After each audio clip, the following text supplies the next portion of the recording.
and a miracle happened. Officer Aurash Zarkeshan survived.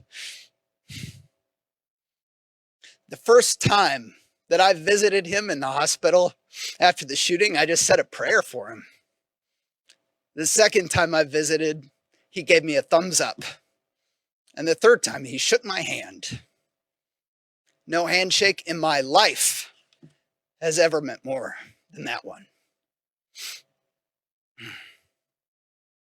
And months later, on the other side of rounds of medical treatment and therapy for him, I was able to visit him at his rehab center.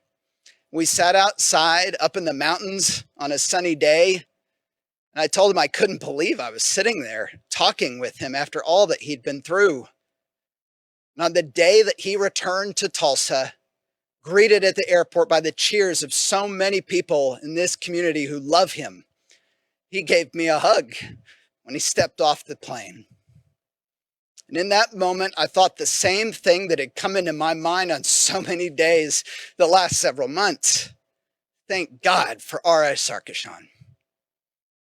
Today, Officer Zarkeshan is back at work at the Tulsa Police Department.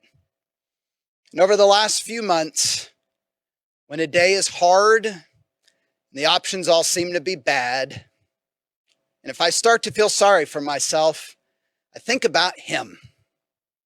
Think about how hard he has worked to recover, all that he has endured just so he can keep serving our city as a Tulsa police officer.